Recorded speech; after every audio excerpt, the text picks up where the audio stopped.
안녕하세요. 반갑습니다. 저 오늘 실전 문제 풀이반 개강일이고요. 이제 수업을 12주로 수업을 진행을 하게 됩니다. 그래서 수업 일자를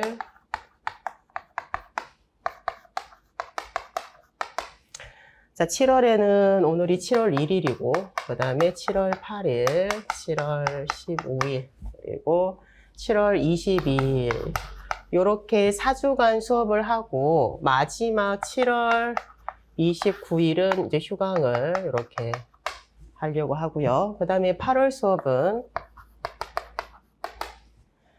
8월 5일부터 8월 12일, 8월 19일, 8월 26일 해서 4주간.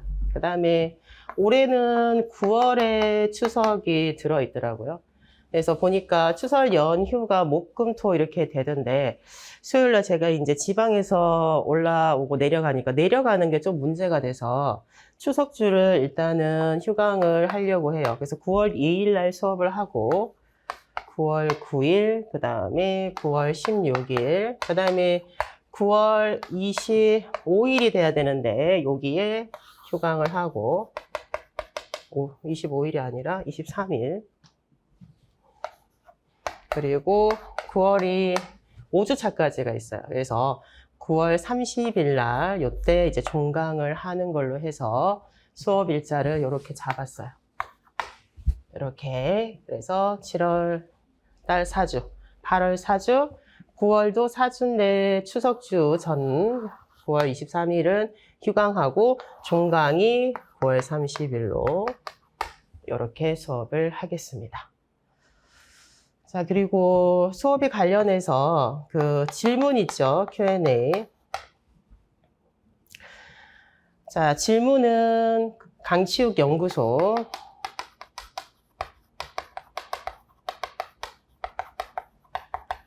이제 과학연구소로 이렇게 들어가게 되면 Q&A 란이 있어요. Q&A 란 쪽에 보면 생물 내용학이 위쪽에 있고 두 번째에 생물 교육론이 있습니다. 생물 교육론. 그래서 생물 교육론은 이제 문풀 수업이니까 문풀 수업을 이렇게 하셔가지고 몇 쪽에 몇 번 문항 이렇게 제목을 달아주시면 제가 빠르게 찾아서 여러분들 그 질문에 답글을 달 수가 있겠죠? 이렇게 질문을 해주시면 되고, 그 다음에 요 수업에 관련 없는 또는 이제 거기 공개된 데는 적기가 싫어서 개별적으로 질문을 하시고 싶은 분들은 이메일 hjeongy78 네이버닷컴입니다. 이렇게 해서 이메일, 그 다음에 연구소, 과학연구소에 Q&A에 질문을 남겨주시면 되겠습니다.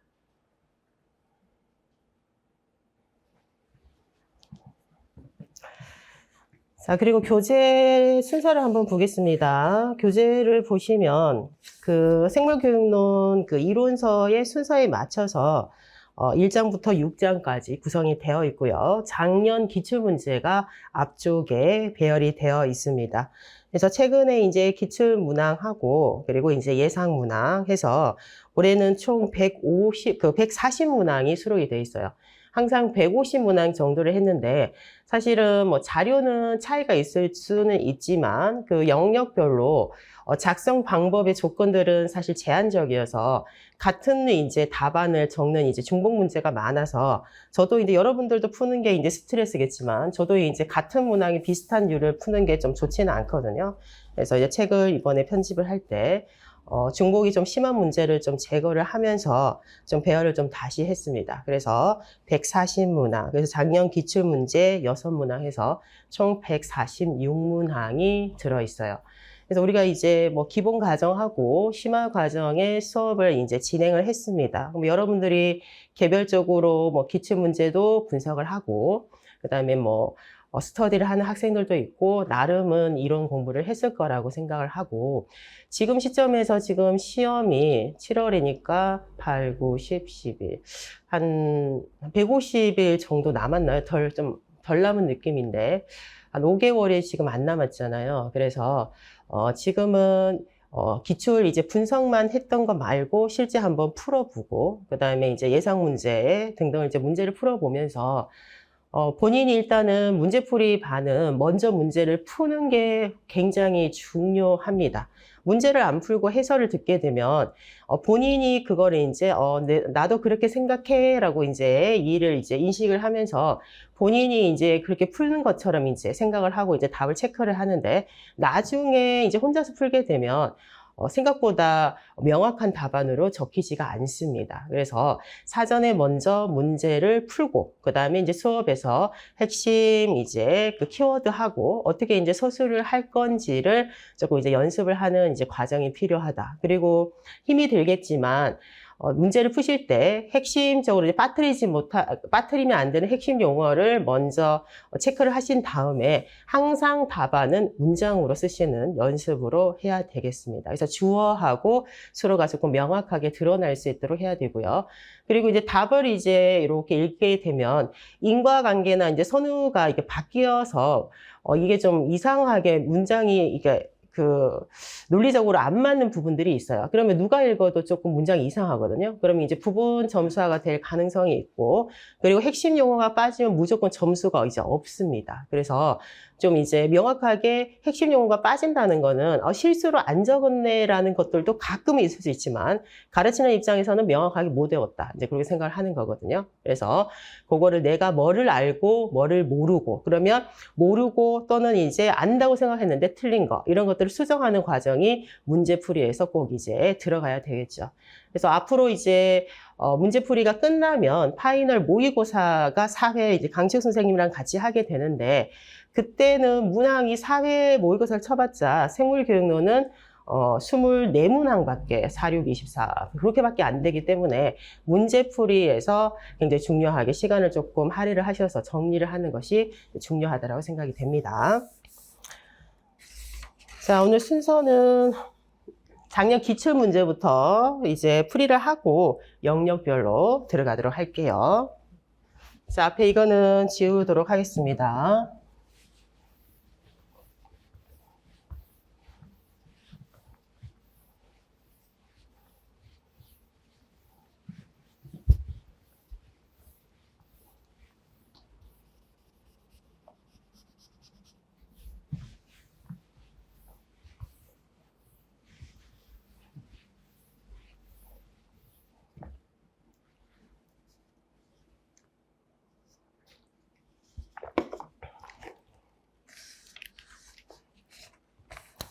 교재는 4쪽이고 기출문제 보겠습니다. 작년에 그 시험을 치고 제가 이제 2차 수업을 했을 때 1차 수험생들 그리고 이제 1차를 합격하고 2차를 준비했던 학생들이 생각보다는 이제 생교론이 좀 까다로워서 정확하게 답을 못 적었다. 그래서 로선의 순환학습 모형하고 그리고 한 2문항 정도를 계속 이제 질문을 했던 것들이 기억이 나는데요. 실제로 이제 문제를 제가 이제 수업을 준비하면서 쭉 읽어보니까 여러분들이 이제 혼동을 했을 수도 있겠다라는 생각이 들면서도 어떤 부분에서 좀 이제 명확하게 적어야 되는 부분인데 이게 어떻게 채점이 됐을까? 이런 생각이 드는 거예요. 문제는 있지만 답안이 없고요. 그 다음에 유사답안 범주를 우리가 알 수 없기 때문에 그럼에도 불구하고 고득점을 받은 학생들의 이제 얘기를 들어보면 한 문제는 뭐 틀린 것 같다. 그러니까 로슨의 순환학습 모형은 생각보다 많이 틀렸던 것 같고요. 나머지는 어느 정도 답안이 답인 것 같다라고 하는 게 생각보다 명확하게 적지 못했다고 분명히 처음에 얘기를 했는데 나중에 점수를 보니까 생각보다 점수가 이렇게 높게 나왔다라고 얘기를 했어요. 그래서 우리가 어떤 유사 답안의 범주까지를 채점됐는지 모르기 때문에 그게 좀 명확하지는 않아서 항상 우리가 좀 이제 궁금증이 일죠. 어디까지를 채점을 했을까? 근데 모르는 거잖아요. 모르고 이제 그 유사답안 범위까지를 생각할 게 아니라 1차적으로 우리가 정답에 가까운 그냥 모범 답안에 들어가 있는 그 답안으로 적어야 이제 채점의 그 부분 점수가 없고 이제 점수를 좀 높게 받을 수 있는 이제 형태가 되겠다라고 볼 수가 있죠. 작년 문제는 제가 보니까 그 이론이 그 답안에서 요구하는 핵심적인 용어라든지 이론에 관련된 거는 굉장히 명확하고 기존에 나왔던 것들인데, 자료를, 그 문항을 풀기 위한 자료를 대화 형태로 여러 이제 문장 안으로 이제 이렇게 풀어서 문맥에 이제 조금 실수를 하게 되면 앞뒤가 바뀌는 형태로 뭐 그렇게 되어 있는 문제들도 있더라고요. 그래서 조금 새로운 유형이다라는 싶은 생각을 좀 들었습니다. 5번 보겠습니다. 자, 2교시 전공회의 5번. 자료1은 예비교사가 출제한 문항이고, 자료2는 이에 대해 지도교사와 예비교사가 나눈 대화 내용이다라고 되어 있습니다.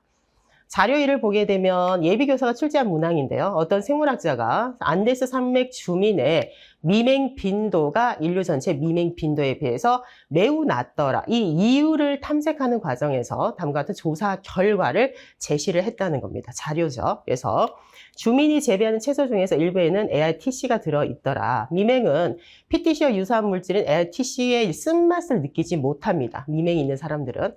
근데 이 AITC라는 이 물질이 요오드가 갑상선으로 흡수되는 것을 방해해서 갑상선종을 유발을 하는 거예요.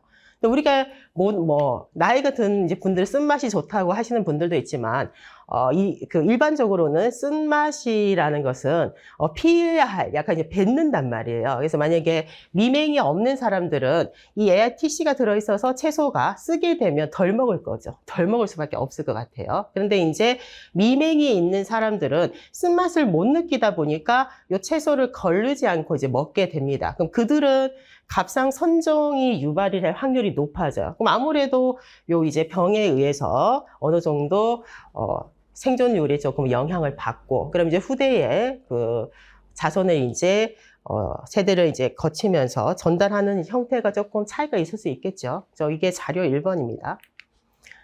자, 그러면서 밑에 이 지역의 미맹 빈도가 매우 낮은 이유에 대한 설명으로 가장 적절한 것이 무엇인가 라고 물었어요. 처음부터 미맹의 빈도가 낮았다. 이게 1번이고, 자, 이입과 이출이 자유로웠다. 집단의 규모가 커서 우연히 미맹 빈도가 낮아졌다. 그리고 미맹은 갑상선종에 걸릴 확률이 높아서 자연 도태됐다. 자, 그리고 자주 사용하는 기관은 세대를 거듭할수록 잘 발달하고, 그리고 그렇지 못한 기관은 점점 퇴화하여 소실된다는 이론이 적용돼요. 요거는 이제 용불용설이다, 그죠? 용, 사용하고, 불용, 사용하지 않는 것들이 이제 발달하고 이제 퇴화되더라. 이론을 적용해서 미맹의 빈도가 적용돼서 낮아졌다라고 되어 있습니다. 그러면 진화에 관련된 지금 내용으로 보기가 제시가 되어 있고요. 자, 자료 2번 보겠습니다. 자, 예비교사가 저는 생물의 진화와 관련한 수업을 한 후에 내용 측면에서, 내용이라고 했습니다. 내용 측면에서 진화의 원리의 이 주제의 이해, 그리고 적용, 그리고 탐구 측면으로 이해와 적용과 탐구, 이 측면에서 실험 설계 능력을 평가하는 문항을 만들었다라고 했어요. 그래서 요거를 반영할 수 있는 실험 설계 능력을 평가하는 거. 근데 우리가 실험 설계 능력이다라고 얘기를 하게 되면 실험 설계라는 것은 그 변인을 이제 조작을 해야 돼요. 그래서 독립 변인과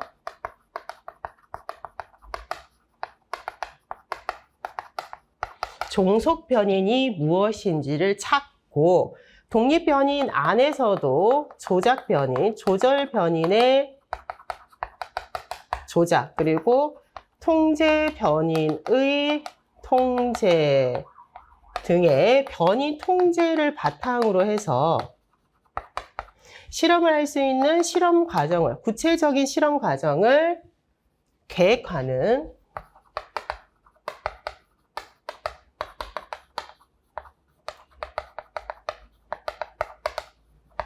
요 과정이 실험 설계 능력이 되게 됩니다. 자, 어떤 점을 보완하면 좋을까요? 라고 물었더니 지도교사가 내용 타당도 측면에서 미흡하다라고 했어요. 자, 내용 타당도라는 것은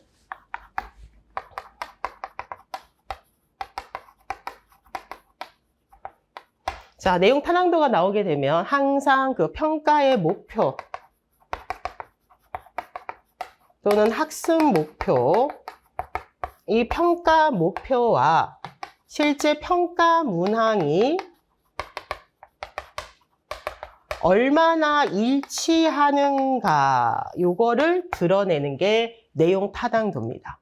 근데 진화의 원리에 관련해서 이해, 적용, 탐구 측면에서 실험 설계 능력을 평가하는 것을 문항을 만들었다고 했는데 실제로 문항을 보게 되면 진화의 원리에 관련해가지고 뭐 용불용설 나오고 이의비출 나오고 그다음에 자연 선택 이런 용어들을 보면 보기로 나와 있거든요. 좀 거리가 있어요. 그래서 미흡하다.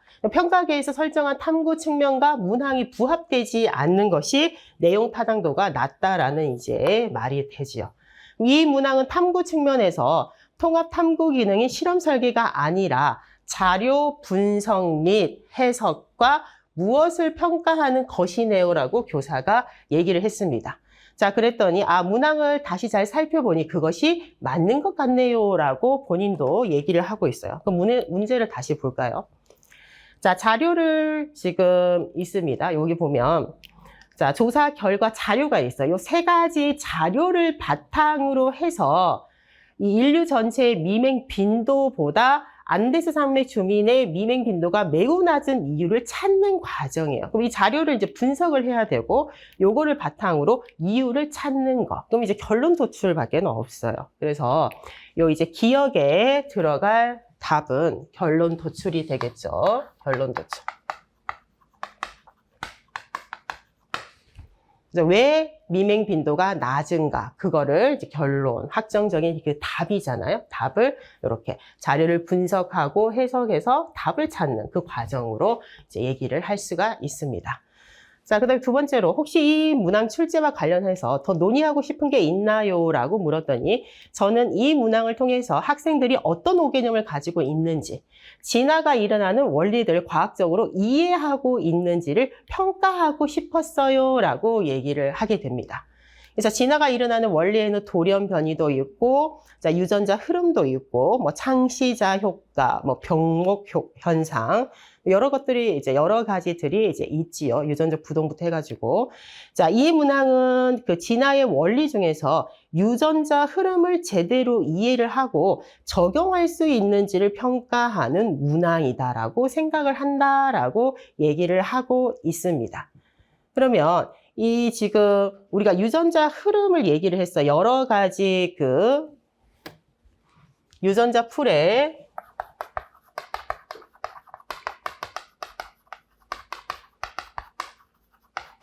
변화를 가져오는 이제 요인들이 굉장히 이제 많습니다.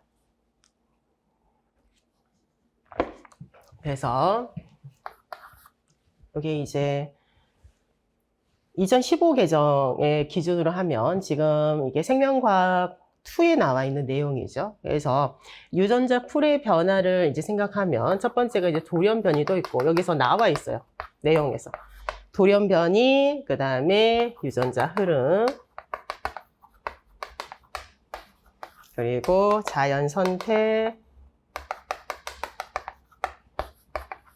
그리고 유전적인 부동 이렇게 돼 있죠. 그래서 병목 현상하고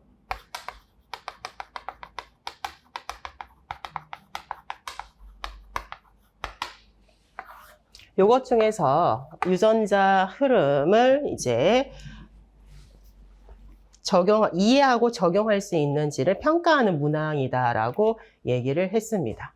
근데 이제 교사가 보니까 답지 중에 지금 5번 답지가 용불용설에 관한 거거든요. 그래서 이 문항은 진화의 원리 중에서 땡땡땡을 이해하고 적용할 수 있는 있는지를 평가하는 문항으로 더 적절할 것 같다. 왜냐하면 유전자 흐름이라는 것은 개체군 사이에서 이제 개체들의 일부가 이제 이동을 하게 되면 대립 유전자가 이제 이입이 되거나 유출이 되잖아요. 그래서 개체군이 있을 때 특정 개체들이 들어오거나 다시 밖으로 빠져나가거나 이입과 이출을 가지고 이제 유전자가 흐른다. 대립 유전자 빈도가 바뀔 수 있다를 설명하는 건데 그 내용은 사실 아니거든요.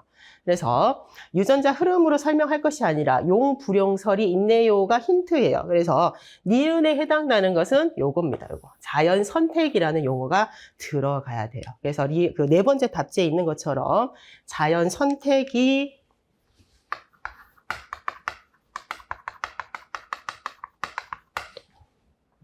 자연 선택을 평가하는 문항으로 적합하겠다. 이렇게 제시를 하면 되겠고요. 그 다음에 이제 두 번째 작성 방법에 관련해서는 그리고 선택형 문항, 지금 오지선다형 문항을 이제 제시를 했습니다.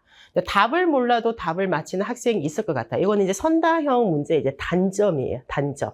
그래서 우리가 흔히 얘기하는 찍는다라고 얘기를 하잖아요. 확률에 의해서 찍기가 가능하기 때문에 몰라도 맞힐 수가 있다. 어떤 식으로 보완을 하면 좋을까요? 라고 얘기를 했고, 그렇다면 무작위로 답을 선택했는지 알아보기 위해서는 디귿을 기술하는 서술형 문항을 추가하면 좋겠습니다. 라고 얘기를 했어요. 그러면 디귿을 기술하는 서술형 문항이다라고 돼 있어요. 디귿을 기술하는.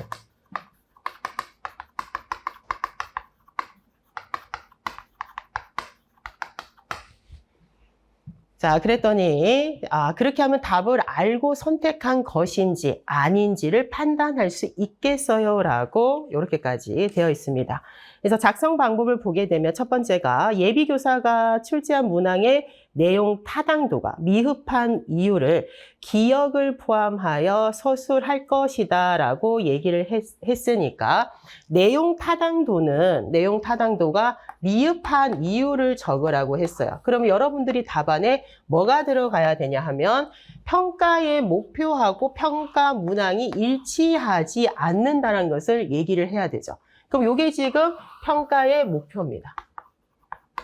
무엇을 평가하고자 하는가? 그런데 문항은 실험 설계 능력에 대한 것들이 아니기 때문에 이거는 내용 타당도가 낮다라고 얘기를 해줘. 그러면서 요 기억에 결론 도출이 포함되는 형태로 여러분들이 답안을 작성하셔야 돼요. 그래서 어떻게 언어로 표현하든지 간에 내용 타당도는 평가 목표와 평가 문항의 일치 여부로 판단을 해야 되는데 평가 목표는 진화의 원리에 관련된 이해, 적용, 탐구 측면에서 실험 설계 능력을 평가한다라고 했지만 실제 문항은 자료의 해석, 분석, 결론 도출을 요구하는 문항이므로 내용 타당도가 낮다. 이렇게 구체적으로 적으셔야 되죠. 자, 그리고 두 번째 보겠습니다. 자, 괄호 안에 니은에 해당하는 원리를 쓰라고 했으니까 자연 선택을 쓰면 되겠고, 그렇게 판단한 이유를 자료 1에 제시된 AITC 빈도를 포함하여 서술을 할 것. 왜 자연 선택인가를 얘기를 하는 거예요. 그러면 답에서도 지금 오지선다가 나왔을 때 여러분들이 4번을 체크를 할 거잖아요. 그 이유를 조금 더 구체적으로 서술을 한다라고 생각을 하시면 됩니다. 근데 꼭 포함되어야 할 것이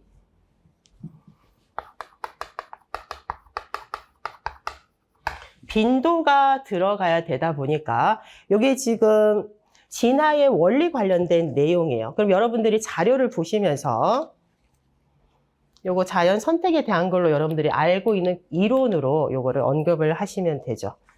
그래서 왜 자연 선택인가? 그렇게 판단한 이유가 무엇인지를 묻고 있습니다. 그러면 미맹 유전자를 가지고, 대립유전자를 가지고 있는 개체는 요 AITC가 들어있는 채소를 이제 먹게 되면서 갑상선종의 이제 유발 빈도가 높아져서 생존에 불리하다는 거예요. 생존에 불리하고, 다르게 얘기하면 요 미맹이 아닌, 이게 정상이죠. 정상의 사람들은 AITC의 요 쓴맛을 느끼는 채소를 아무래도 덜 먹게 됩니다. 그래서 갑상선종이 유발을 덜 하게 돼요. 어떤 측면을 적든지 간에 요 관계에 대한 것을 명확하게 적으세요. 자, 그리고 나면 우리가 자연 선택이라는 것은 자연의 선택이 되어야 어떻게 된다?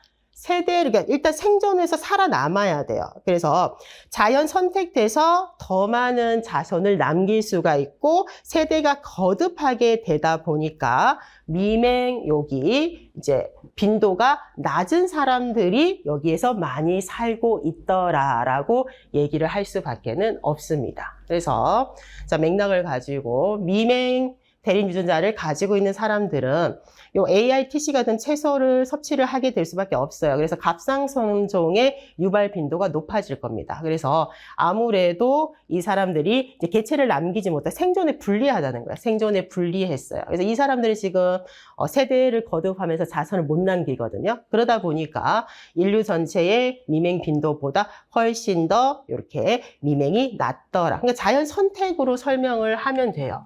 그래서 요거와 빈도에 대한 내용을 가지고 우리가 알고 있는 자연 선택에 대한 내용으로 답을 표현을 하시면 되겠습니다. 요거는 문장을 읽고 관련된 진술하라고 하는 용어가 들어가 있고 이론이 정확하면 채점을 하는 이제 형태가 되지요.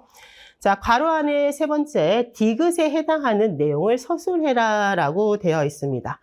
앞에서 우리가 오지선다형 이제 문항이다 보니까 학생들이 오 개념을 가지고 있는지 없는지를 알 수가 없다라고 얘기를 했잖아요. 그래서 무작위로 답을 선택했는지를 알아보기 위해서 디귿을 기술하라고 돼 있어요. 서술형 문항. 보통 이거는 학생들의 오 개념을 명확하게 파악하기 위해서는 오지선다 중에 내가 만약에 5번을 선택을 했잖아요. 그럼 그 5번을 선택한 이유를 기술을 하게 하는 거야. 5번을 선택한 이유를 기술을 하게 하면 자료가 이러하기 때문에 5번의 내용이 이러해서 이게 답이다라고 학생들이 적게 됩니다. 그럼 그 서술된 그 내용을 보고 5개념이다. 아, 맞게 생각해서 이걸 답을 했구나. 아니면 찍은 학생들은 그 답안을 명확하게 논리적으로 이제 과학적 개념으로 설명, 기술은 할 수는 없어요. 그래서 디귿을 기술하는 서술형 문항을 적으라고 했으니까 선택한 답지라는 용어가 나오죠. 여기서 답지가 나오죠. 그래서 답을 본인이 선택한 답이 옳은 이유를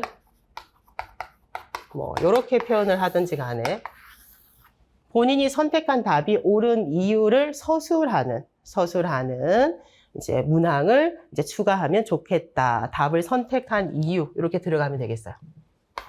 또는 답을 선택한 이유. 본인이 그 답을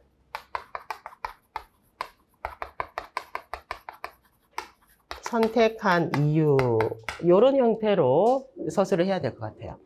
본인이 선택한 그 답이 옳은 이유라고 적어도 되고요. 아니면 답을 이제 오지선다니까 선택을 했잖아요. 그 답을 선택한 이유를 기술하는 거예요. 그러면 이 자료가 정확하게 분석이 되고 의도가 맞고 관련해서 과학적 개념을 가지고 있는가 이게 이제 드러나게 되죠.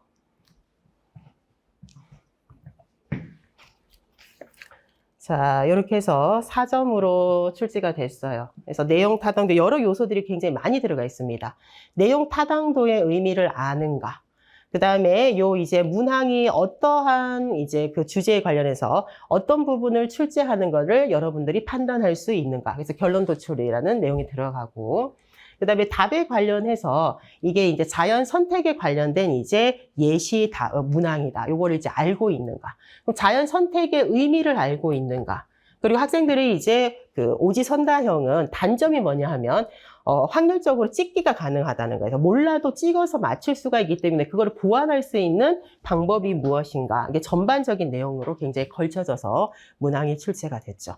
기존에는 사실은 요런 이제 선다형 문항의 단점을 보완하기 위한 이런 문제들은 우리가 교육학에서 많이 다루던 내용이기 때문에 한 번도 출제가 된 적은 없어요. 그러다 보니까 이게 뭐를 적으라는 거야 라고 생각을 했는 학생들이 있었을 건데 요 이제 맥락으로 답을 적으시면 되겠습니다.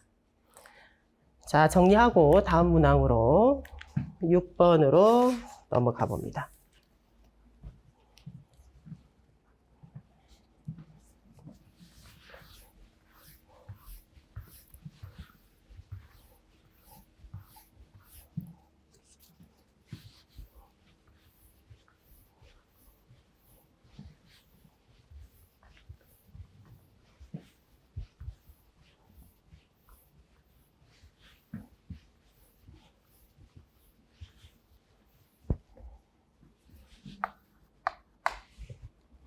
자, 철학 문제가 나왔어요. 라카토스.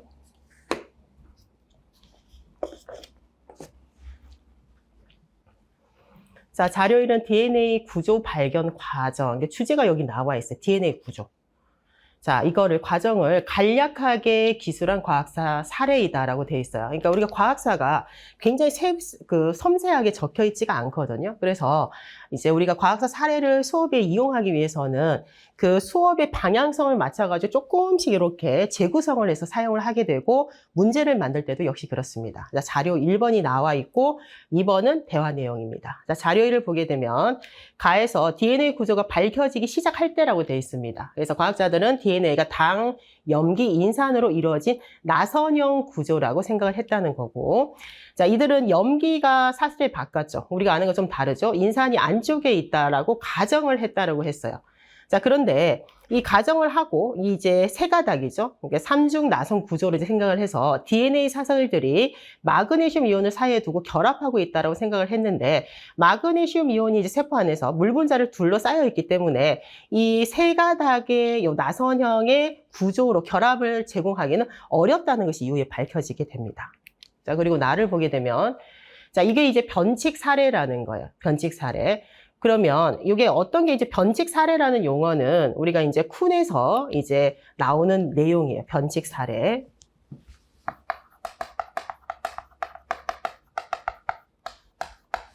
변칙 사례라는 거는 우리가 라카토스의 이론으로 얘기를 하자면 견고한 핵으로 설명할 수 없는 불일치 현상이다.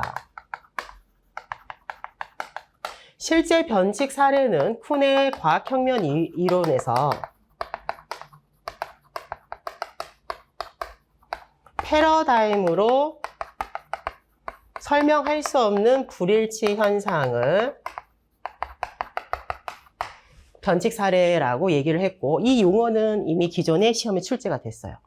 그래서 이 과학자마다, 과학 철학자마다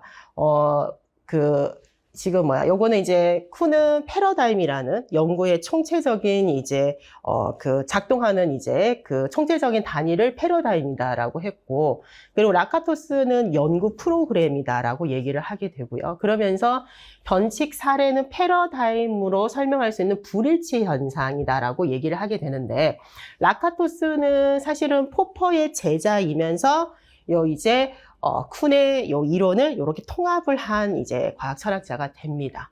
그래서 변칙 사례, 그리고 이제 포퍼는 반증 사례라고 얘기를 해요. 반증 사례. 그러니까 핵심적인 과학 이론으로 이제 과학 이론과 불일치하는 사례를 이제 반증 사례라는 용어를 썼고, 이제 과학 철학자마다 용어가 좀 다르긴 합니다. 자, 변칙 사례. 그래서 맥락으로 보게 되면 라카토스의 연구 프로그램이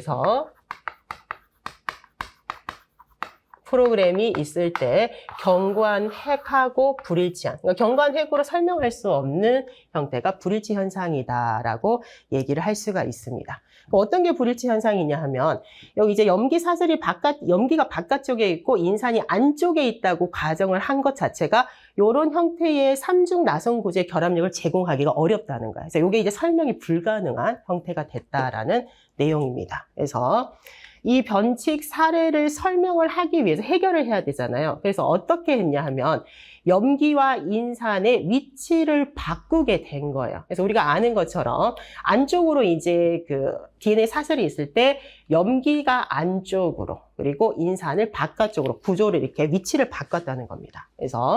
그래서 이제 3중 나선 구조가 아니라 2중 나선 구조를 유지한다고 생각을 하게 됐다. 바뀌었어요. 자, 그러나 이제 염기 사이에 같은 종류의 염기 사이에 수소 결합이 일어나는 것으로 가정을 하다 보니까 샤가프의 법칙을 이게 그 당시에 당대에 DNA 구조를 이제 밝히기 위해서 굉장히 많은 과학자들이 이제 연구를 하게 되는데 샤가프의 법칙이 만족이 안 되는 거예요. 그래서 다시 이후에 어떻게 됐냐? 왓슨과 크릭이 아데닌하고 타이민의 이제 상보적인 수소 결합. 그러니까 같은 종류 염기사의 수소 결합이 아니라 이 아데닌과 타이민, 구아닌과 사이토신 사이에 우리가 알고 있는 2중, 3중의 수소 결합을 가정을 했더니 이러한 이제 해결되지 않는 문제들이 해결이 되더라라고 얘기를 했습니다. 마침내 이게 이제 실제 DNA 구조에 관련해서 마침내 지금 현재 우리가 알고 있는 요 이론에 대한 내용이 됩니다. 자, 두 사슬이 서로 반대 방향이고 우측으로 회전하는 DNA 이중 나선 구조 모형을 완성했다. 자, 이렇게 완성한 모형은 DNA 복제 과정에 대한 새로운 예측을 가능하게 했다까지가 나와 있는 내용입니다. 굉장히 축약이 되어 있고요. 자, 교사들이 어떤 대화를 했는지 한번 보겠습니다. 자, DNA 구조 발견 과정을 기술한 과학사 사례를 읽고 과학의 본성에 관해서 학습하는 수업을 계획하고 있습니다. 자, 수업을 준비하기 위하여 라카토스 연구 프로그램 이론에 따라서 DNA 구조 이거를 분석을 하고 싶다라고 얘기를 했어요. 자, 그러면 라카토스는 개념적 구조에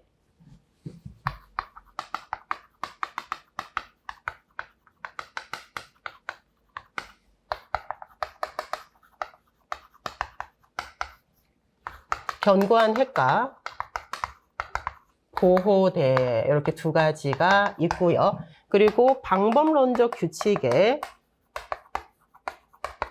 우리가 다른 말로 하면 발견법이다라고 얘기를 하고 방법론적 규칙의 긍정적 발견법과 부정적 발견법 이 두 가지로 구분을 하게 됩니다. 그럼 개념적 구조에서의 견고한 핵은 견고한 핵이죠. 그러니까 절대적으로 옳아요. 절대적으로 옳다라는 정의적인 성격을 내포하고 있기 때문에 요거는 절대 수정되거나 교체, 기각될 수는 없습니다. 절대적으로 옳다.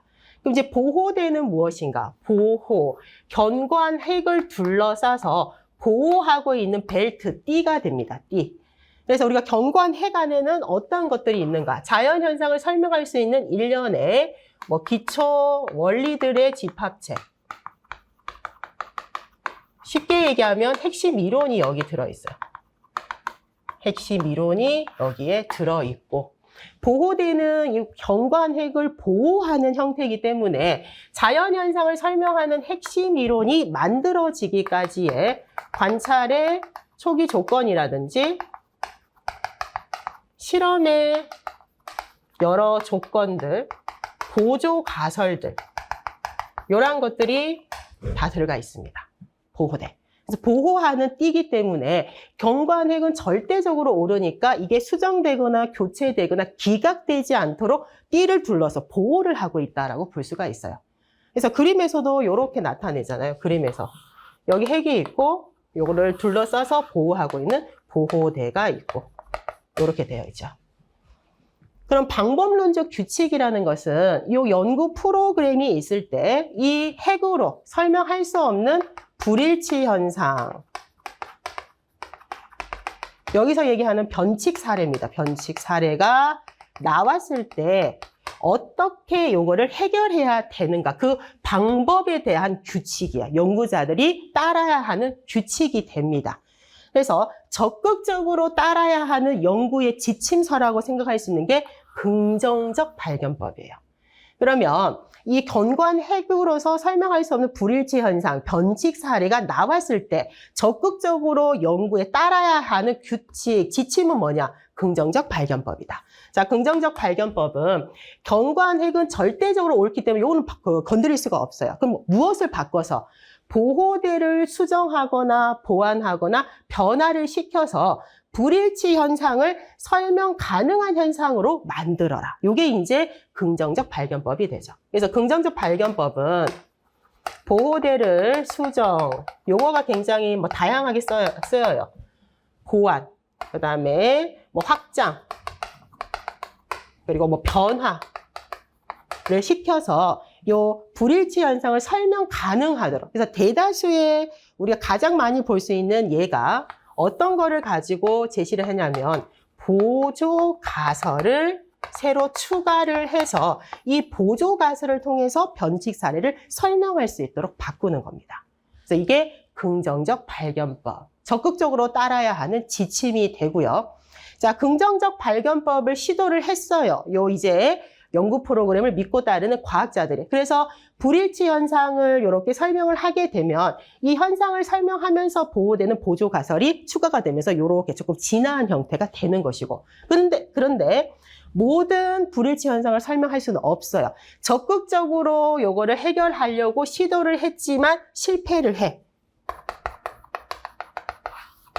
그러면 어떻게 해야 되겠어? 실패를 했다고 그냥 있는 건 아니에요. 왜? 내가 믿고 따르는 연구 프로그램을 지켜야 하기 때문에 가급적이면 하지 말아라. 그러니까 소극적인 연구 지침 규칙이에요. 웬만하면 하지 마라. 그런데 왜 한다? 무엇을 지키기 위해서? 자, 부정적 발견법은 견고한 핵은 절대적으로 옳기 때문에 이거를 지키기 위해서 어쩔 수 없이 해야 되는 연구 과정이에요. 그러다 보니까 우리가 이제 과학사에서 너도 알고 나도 알아. 임시 변통적 가설은 보조 가설의 일종이에요. 그런데 임시 변통적인 가설은 보조 가설의 일종 맞습니다. 그런데 어떻게 돼? 어떻게 돼요? 검증이 안 되잖아요. 검증이 안 되니까 내가 이 가설을 세우면 나도 검증을 못하고 다른 과학자도 검증을 못하는 건 알고 있습니다. 그럼에도 불구하고 견고한 핵은 절대적으로 옳기 때문에 이게 수정대로 교체될 수가 없어. 지키기 위해서 어쩔 수 없이 하는 것이 부정적 발견법이 되게 됩니다.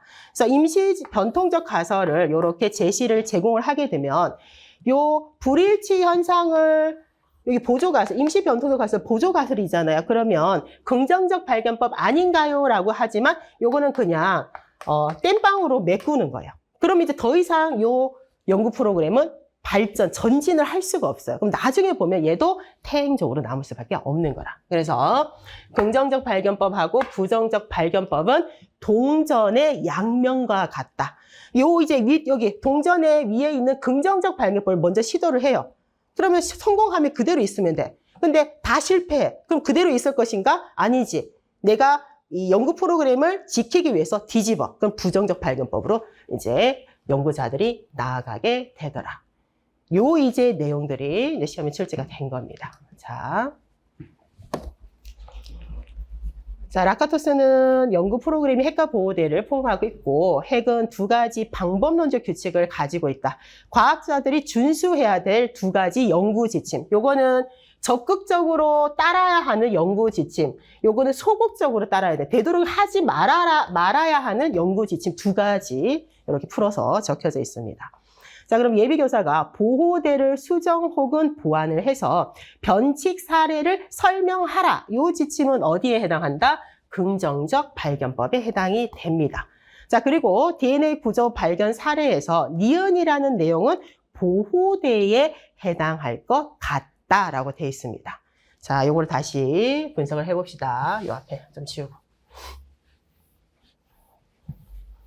답을 여러분들이 뭐를 적었는지 모르겠어요. 앞쪽에 걸 많이 적었는 것 같은데. 항상 요 이제 변화하는 그 과학사의 내용이 나오잖아요. 요 앞쪽을 적는 건 요건 이제 시작점이에요, 시작점.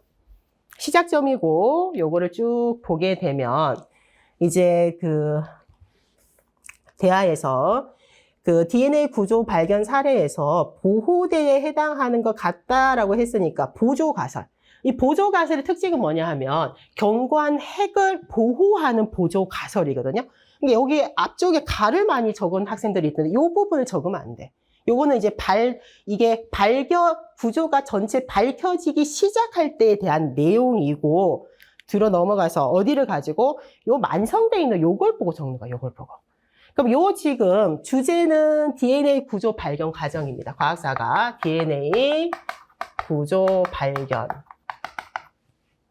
과정이라고 되어 있고, 그럼 핵심적인 내용은 뭐야? DNA 구조야, DNA 구조. DNA 구조에서 요 과학사에서 발견된 연구 프로그램을 보게 되면 요 완성은 다를 보셔야 돼. 다를 봐야 됩니다. 다. 그래서 견고한 핵에 해당하는 거는 DNA 구조가 이중 나선 구조 모형이다. DNA는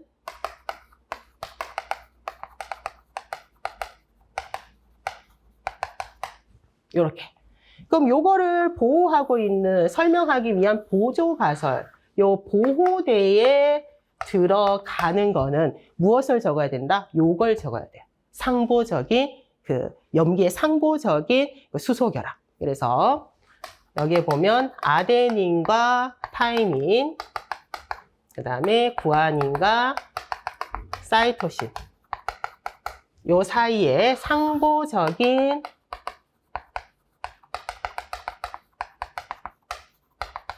수소결합. 요게 보호돼요. 그래야 이중 나선 구조로 우측 방향으로 회전하면서 꼬여 있더라. 요거를 설명할 수가 있어요. 왜냐하면 요게 지금 가운데 보면 같은 종류의 염기사의 수소 결합으로 가정을 하다 보니까 보호대를 한 거야. 처음에 실험을 할 때 했더니 설명을 못 하잖아요. 결국은 이중 나선 구조 모형이라는 경관 핵에 관련된 보호할 수 있는 보조가설은 요 마지막 내용이에요. 마지막 내용. 그래서 요거를 보호대로 적어야 된다. 여러분들이 적으면 여기서 찾아 적으면 돼요. 여기서부터 가정하면 이게 보호대가 됩니다.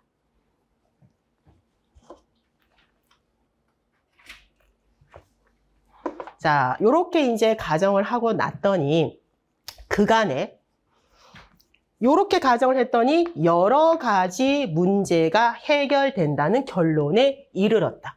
그럼 어떤 문제가 해결이 됐어요? 앞에서 당인산 골격이 앞뒤를 안과 밖에 이제 위치가 바뀌었고, 그리고 나서 이제 DNA의 그 결합력의 문제를 설명할 수 없었던 거, 그리고 샤가프의 법칙을 설명하지 못했던 게 두 가지 큰 문제가 있었거든요. 그거를 해결을 할 수 있었어. 그래서 앞에서 보게 되면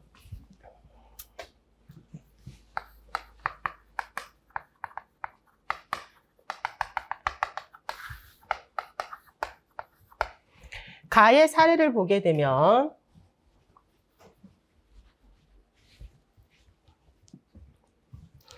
당인산의 그 위치가 바뀜으로써 그 결합력, 나선 구조의 마그네슘이 물을 잡고 있어 이 결합력을 설명할 수 없는 문제하고, 그 다음에 두 번째는 샤가프 문제를 법칙을 해결할 수 없는 요런 이제 문제들이 요거를 보호대로 사용을 바꿨어야 하니까 요게 다 문제가 해결이 됐어요.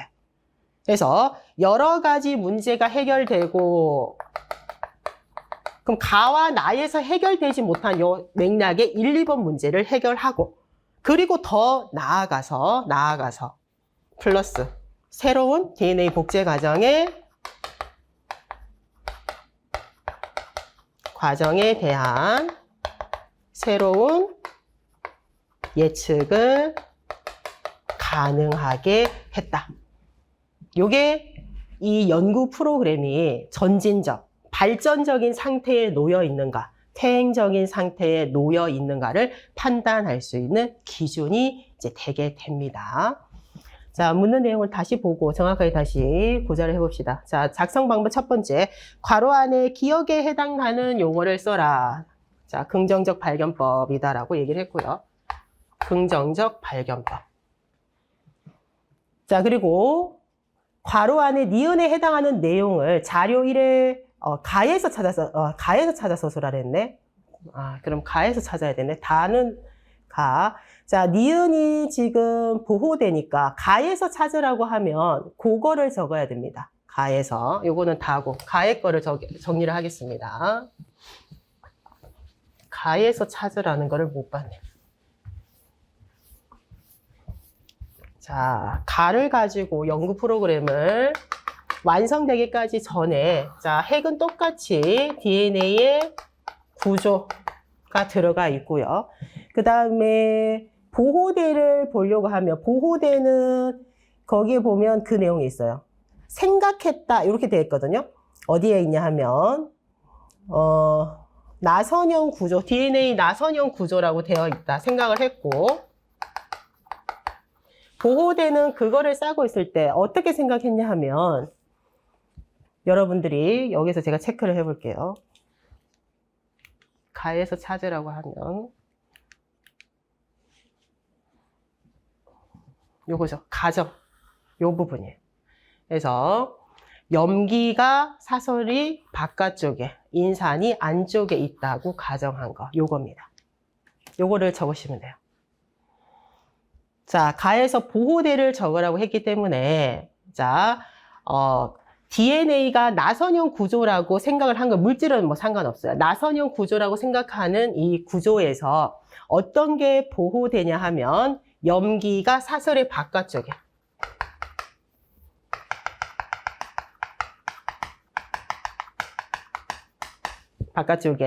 그리고 인산이 안쪽에,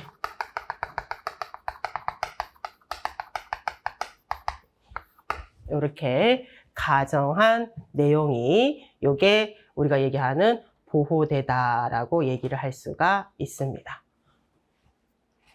자, 요게 지금 구조다, 생각했다, 가정했다, 생각했다인데 요 부분을 쓸 수 있어야 돼요.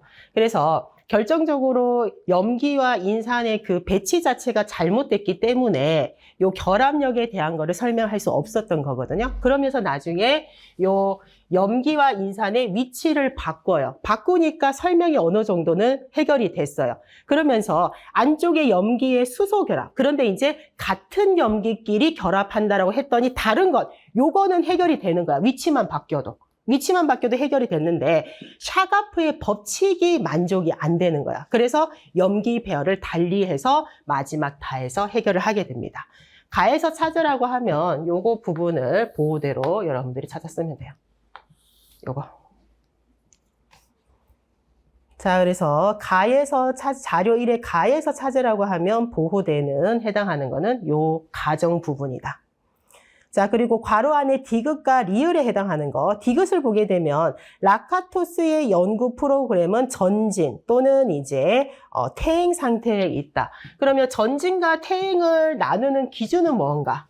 여러분들이 이론서를 보게 되면 라카토스의 연구 프로그램은 진화의 축을 가지고 움직이고 있어요. 그래서 진화의 축. 진화 과정이 어떻게 되냐 하면 4가지의 진화 과정을 거친다라고 얘기를 하게 됩니다. 그러면 연구 프로그램이 있고 이 연구 프로그램으로 이게 견고한 핵이죠. 안에 핵으로 설명할 수 없는 불일치 현상, 변칙 사례가 제시가 됐을 때 이 불일치 현상을 해결할 수 있는 보조 가설 추가에 실패한 경우. 실패. 그러면 그대로 이걸 해결하지 못하고 그대로 머물러 있는 형태가 되고, 두 번째는 똑같이 요 불일치 현상이 나왔을 때 보조 가설만 겨우 추가하는데 성공. 요게 우리가 흔히 얘기하는 겨우 성공하는 요게 임시 변통적 가설과 같은 예입니다. 땜방식이라고 얘기가 나요. 임시 변통적 가설. 불일치 현상을 두고는 연구 프로그램이 틀렸다라고 자꾸 이제 공격을 받기 때문에 실패를 하는 경우, 그럼 실패를 할 수는 없어. 그럼 어떻게 한다고? 부정적 발견법을 이용해서 임시 변통적 가설, 땜방식, 어쨌든 요 불일치 현상 어떻게 설명하기 위해서 땜방식으로 보조 가설을 겨우 추가하는 데만 성공하는 경우입니다. 그래서 임시 변통적 가설, 요거를 제시하는 게 두 번째. 자, 세 번째는 똑같이 불일치 현상이 나왔을 때 보조 가설을 성공적으로 제시. 플러스 나아가서 새로운 현상을 예측하는 것. 요게 세 번째. 그리고 네 번째가 가장 이상적이긴 해요. 보조 가설을 성공적으로 제시하고 이 보조 가설을 바탕으로 새로운 현상을 예측하고 이 예측이 실제 증거가 나올 때, 경험적으로 입증할 때 예측만 했는데 보조 가설을 바탕으로 예측을 했는데 실제 이 예측이 맞았어. 그럼 이게 가장 이상적인 진화의 형태가 됩니다. 이 진화의 축을 보고 첫 번째하고 두 번째 상태는 이 상태는 어떤 상태다? 퇴행적인 상태다. 퇴행이라는 것은 라카토스의 연구 프로그램 이론은 경쟁하고 있는 연구 프로그램이 공존하는 게 특징이에요. 그러면 내가 발전적, 성공적으로 보조 가설을 제시를 해서 새로운 현상을 예측하고 입증하는 걸로 이렇게 앞으로 나아갈 때 멈춰있는 애들은 뒤로 가는 것처럼 보이기 때문에 겨우 성공, 이거 더 이상 새로운 현상을 예측할 수 없어요. 그래서 머물러 있는 형태. 얘는 퇴행 상태. 얘 두 가지, 3번, 4번이 우리가 얘기하는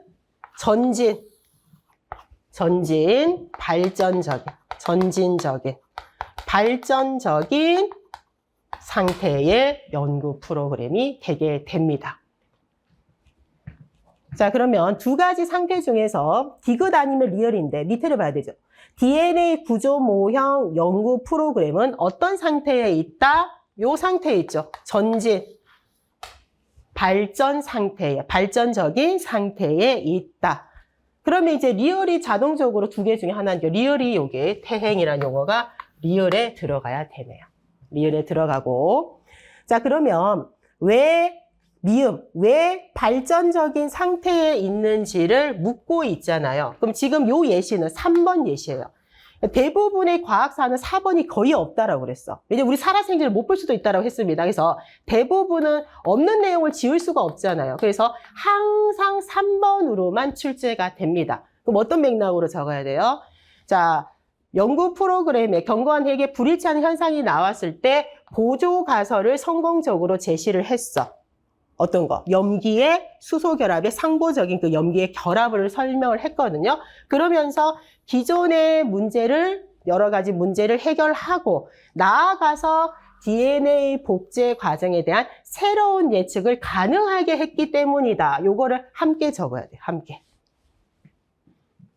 불일치 현상을 보조 가설을 성공적으로 제시를 해서 이렇게 문제를 해결했고 더 나아가서 DNA 복제 과정에 대한 새로운 예측을 가능하게 했다. 요게 함께 들어갈 수 있도록 적어야 답안이 된다. 근데 많은 사람들이 요것만 적은 사람들도 있더라고요. 어떻게 이거를 채점을 했는지는 몰라요.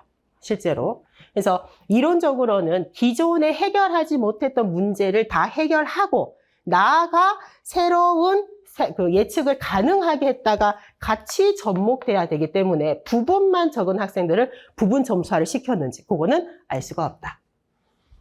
그래서 전진하는 항상 3번이 시험에 3번밖에 안 나옵니다. 안 나왔어요. 이게 없어요. 과학사가 지금. 경험적 입증한 예가. 그래서 3번으로만 항상 요게 답으로 이렇게 나온다.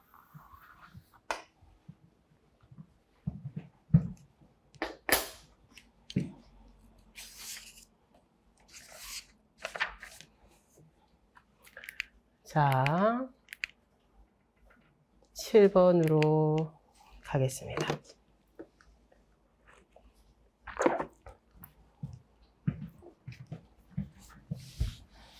여러분들이 제일 많이 질문했던 거죠. 로선의 손안학습 모형의 도대체 답이 뭐냐.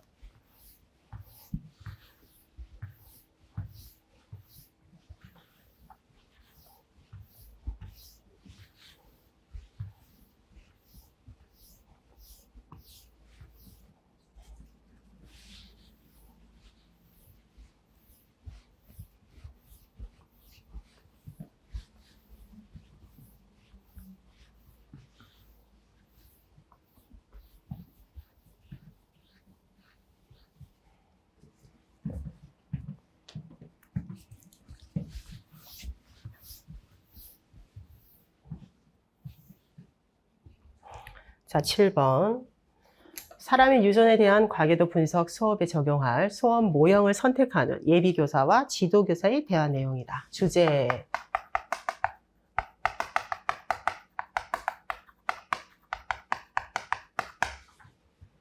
자, 과계도 분석이네요.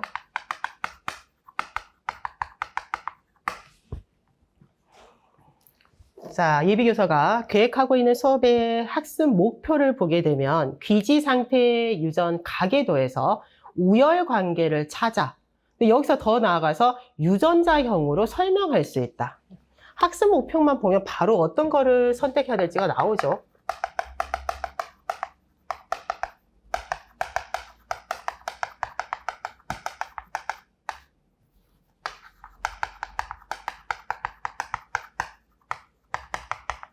가계도에서 우열 관계를 찾아.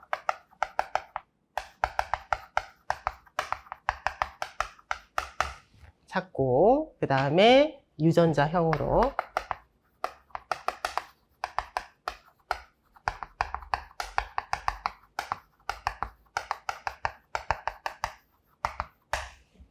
이렇게 돼 있어요. 그럼 로선의 세 가지 순환학습 모형 중에서 가장 적절한 것을 선택해서 수업에 적용하려고 합니다. 그래서 이제 지도교사가 로선은 탐색 단계에 따라서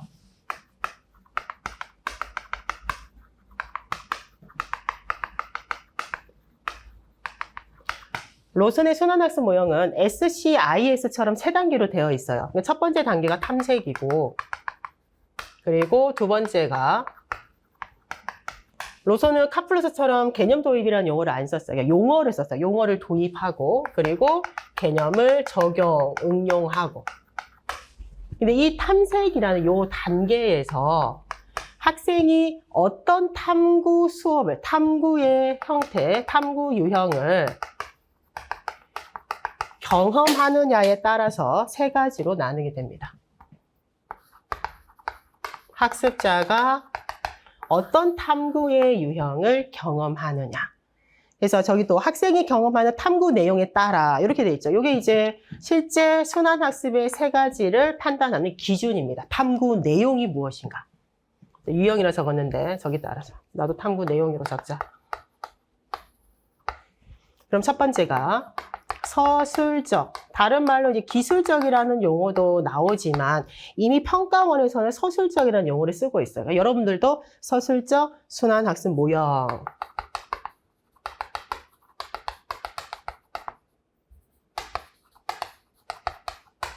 그럼 탐색 단계에서 서술 기술을 한다는 겁니다. 그럼 출발점은 어떻게 되냐 하면 관찰이라는 요 행동으로 먼저 시작을 하게 됩니다. 관찰을 하게 되면 구체적인 여러 관찰 사실들이 나오게 돼요. 그리고 이 사실들을 바탕으로 해서 무엇을 찾는다? 규칙성을 발견하는 과정으로.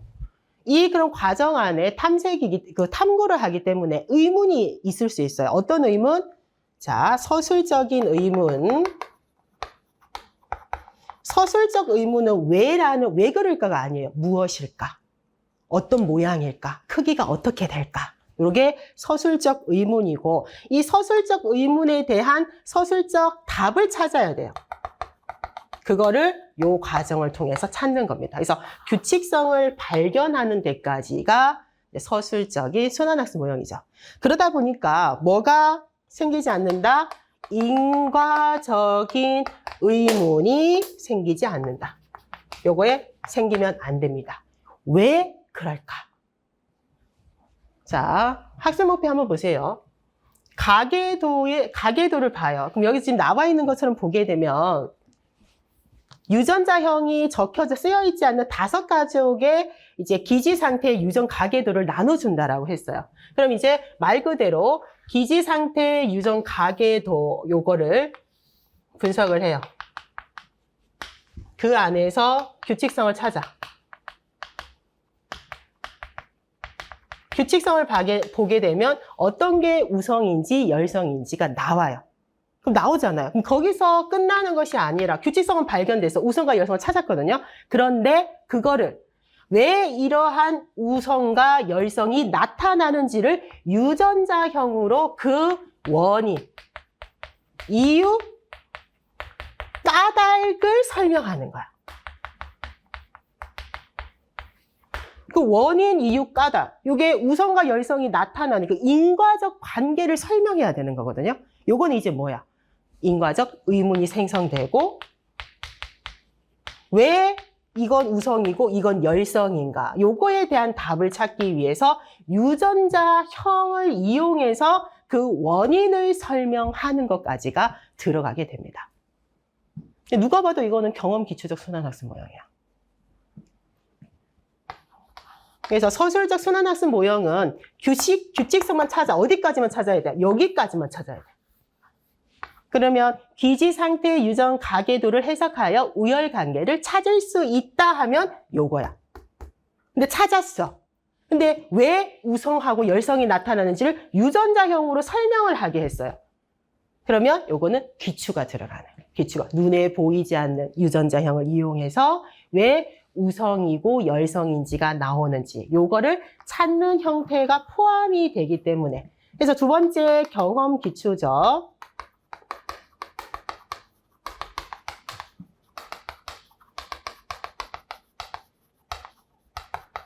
순환학습 모형은 두 가지가 플러스 돼 있어요. 경험 더하기 기추 이렇게 더해져 있어요. 어디에? 탐색 단계.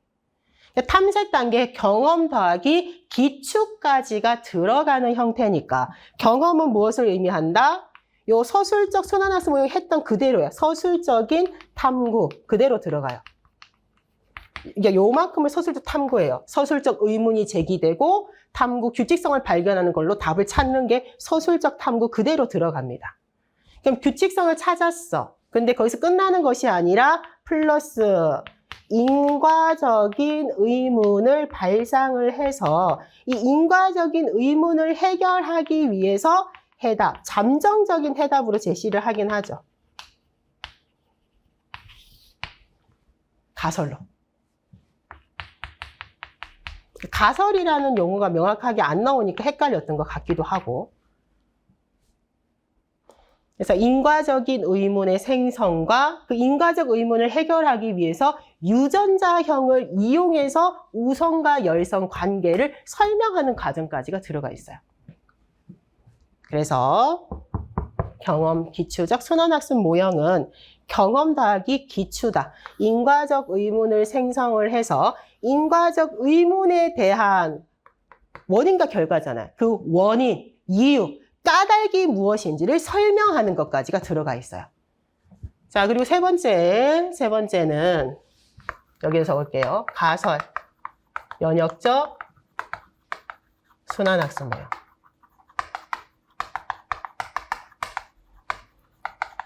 세 가지 수업 모형 중에 가장 그 인지 발달 수준이 높은 학생들이 할 수 있는 피아제가 얘기하는 형식적 조작기에 들어가 있는 아동들만 할 수 있는 수업입니다. 가장 높은 수준이 된다. 그럼 요거는 경험 기초니까 경험 더하기 기초였어. 얘는 가설 더하기 연역이야. 그럼 가설이라는 것은 뭔가? 현상을 보고 관찰을 해요. 그리고 인과적 의문을 제시가 됐고 이 인과적 의문을 해결하기 위해서 가설을 설정을 하는 거 그리고 플러스 나아가서 연역 가설을 전제로 해서 이 가설이 옳은지 옳지 않은지를 실험적으로 연역적으로 검증하는 과정까지가 들어가요. 연역적 검증의 첫 번째는 뭐다? 실험 과정, 방법을 설계하는 거야. 실험 과정을, 실험 설계. 실험을 설계하고, 그럼 이제 변이 통제에 들어가잖아요. 그리고 나서 설계된 대로 실험을 수행을 하고, 이제 실험을 수행하기 전에 여기 예측을 할 것이고, 수행한 실험의 결과와 예측을 이렇게 비교해요. 그래서 가설을 평가한다라고 얘기를 하죠. 가설을 수용할 것인지 기각할 것인지를 평가를 한 다음에 결론, 가설이 옳은지 아닌지 결론을 내리는 것까지가 탐색 단계에 들어있는 게 가설 연역적 순환학습 모형이야. 이렇게 세 가지 간단하게 핵심적인 내용만 가지고 간단하게 정리를 했습니다. 자, 문제 다시 읽어볼게요. 자, 그럼 예비교사가 탐색 단계에서 유전자형이 쓰여있지 않는 5가족의 기지상태 유전 가계도를 모든 별로 나눠주고 표현형의 우열관계를 찾게 하는 거야. 요게 지금 여기 규칙성을 발견한 요 내용이야. 그런데 찾아. 근데 그 이후에 뭐를 해야 돼요? 왜 우성인지 열성인지 그 관계를 유전자형으로 설명을 하게 되면 요건 이제 경험 기초로 들어가게 됩니다. 자, 그렇다면 가설연적 손안학습 모형 적절할까요? 적절하지 못하죠. 실험적으로 검증을 못해요. 지금 유전이기 때문에. 그래서 여기도 지도교사가 나와 있어요. 적절하다고 보기 어렵습니다. 가설연적 손안학습 모형은 여기 인과적 의문, 가설 설정, 실험 설계 쭉 일련의 과정이 포함되어 있는데 이 학습 목표에서는 그러면 만약에 가설연역적 순환학습 모형으로 나오게 되면 유전자형으로 뭐 설명하기 위해서 실험적으로 검증, 실험을 설계할 수 있다. 실험을 설계해서 수행할 수 있다까지가 나와야 돼요. 근데 실험 설계 하나도 없잖아. 그러니까 목표 자체가 여기에 일치하지 않는다. 그리고 유전자형을 교실에서 실험적으로 직접 수행하기 어렵기 때문에 가설연역적 순환학습 모형은 하기가 어렵다. 적절하지 않다. 이렇게 설명하고 있습니다. 그러면 이 수업의 니은 모형은 적절할까요? 적절하지 않습니다. 왜냐하면 학습 목표를 고려할 때 디귿 때문입니다. 그럼 뭐가 적절하지 않아요? 서술형, 서술적, 순환학습 모형. 여기까지 모형은 뒤에 있으니까 서술적 순환학습까지 적어야 되는. 이 수업의 서술적 순환학습 모형을 적용하는 것이 적절할까요? 적절하지 않습니다. 왜냐하면 학습 목표를 고려할 때 서술형 순환학습 모형은 어디까지만 해당된다? 요 규칙성을 발견하는 것. 기지 상태의 유전자 5가족 아까 기억을 이용해서 쓰라고 되어 있죠. 보자. 기억의 디귿에 해당하는 판단 근거를 니은 모형의 특징, 학습 목표하고만 연계하면 되네. 자, 그러면 모형의 특징은 뭐다? 관찰 사실 획득, 규칙성을 발견해서 서술적 의문에 대한 답을 찾는 과정까지만 들어가야 돼요. 그러면 여기 학습 목표에는 어디까지만 해당된다? 기지 상태 유전 가계도를 이제 바탕으로 우열관계, 우성과 열성이 무엇인지 그 규칙성을 발견하는 것까지만 서술적 순환학습 모형에 해당되는데 유전자형으로 설명하는, 원인을 설명하는 과정이 포함되어 있기 때문에 서술적 순환학습 모형으로는 적절하지 않다. 제시가 된 것처럼 학습 목표 언급을 해라. 그 다음에 서술적 순환학습 모형의 특징을 적으라고 했기 때문에 요 내용하고 요 내용, 요 목표 부분에 요게 추가로 되어 있더라. 요거를 안 적으면 채점이 안 돼요. 그래서 조건에서 학습 목표하고 그 다음에 특징을 연관지어라고 했기 때문에 관계에 대한 서술이 없으면 채점이 안 된다고 생각을 하셔야 됩니다. 자, 그러면 리을 모형을 적절하는 것이, 적용하는 것이 가장 적절하겠네요. 그렇죠. 경험, 기초적, 순환학습까지 적으면 되겠습니다. 순환학습 모형을 적용하는 것이 가장 적절하다. 자, 이 모형의 탐구 과정과 선생님이 계획한 탐구 내용을 비교할 때, 자, 미음을 적을 때는 자, 경험 기초적 순환학습 모형의 특징과 밑줄 친 기억을 연결을 하라고 했어요. 그러면 기억이 여기 있죠? 기억. 여기 어디까지가 기억이요? 유전자형으로 설명까지 여기까지가 지금 기억입니다. 요 기억과 경험 기초적 순환학습 모형의 특징하고 얘기를 해야 되기 때문에 경험 기초, 그러니까 여러분들 이론을 여기를 적어야 돼요. 여기에 요 내용. 관찰을 해서 관찰 사실, 규칙성을 발견하는 서술적 탐구를 수행을 한 이후에 이 서술적 탐구에 대한 인과적 의문을 생성을 하고 요거를 잠정적인 해답으로 원인을 설명하는 것까지가 특징이라는 거예요. 요거를 적고 요것과 모든 별로 나눠주고 찾아보게 하고, 요게 이제 서술적 탐구입니다. 서술적 탐구. 또는 이것을 풀어서 관찰을 통해서 자, 표현형의 우열 관계가 어떻게 나타나는지 규칙성을 찾고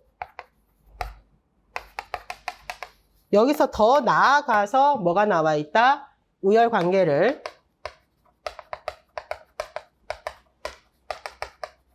유전자형으로 설명. 우열 관계가 원인이에요. 원인, 이유, 까닭을 유전자형으로 설명하는 과정까지가 포함되어 있기 때문에 경험 기초적 순환학습 모형이 적절하다. 그래서 여러분들이 요거에 두 개가 순서가 바뀐 학생들, 어차피 거기 가설연적 순환학습은 부적절하다 이미 나왔기 때문에 두 개 중에 하나인데, 요거를 앞뒤로 바꾼 학생들도 있어요. 그래서 많이 틀린 걸로 알고 있는데, 점수가 순서는 맞는데, 니은하고 리을은 맞는데, 디귿하고 그 내용을 이제 왜 서술적 순환학습 모형이 부적절하냐, 그 다음에 경험 기초적 순환학습 모형이 왜 적절하냐를 물었을 때 학습 목표와 서술적 순환학습 모형의 특징을 연관지어 설명을 했는가, 경험 기초적 순환학습 모형과 기억에 대한 내용을 이렇게 연관지어 설명을 했는지가 그 부분 점수하에 그 당락이 결정이 되는 거예요. 요즘에는 그 관련 지어서 연결 지어서 하면 연결을 안 짓고 이론만 적게 되면 부분 점수화가 됩니다. 그래서 이렇게 이론, 로선의 순환학습 모형은 너무나도 많이 나오고 항상 해마다 또 나올 거라고 생각하고 준비를 해야 되죠. 너무나도 출제 빈도가 높다. 자, 잠시 쉬었다가 3교시도 풀이하겠습니다.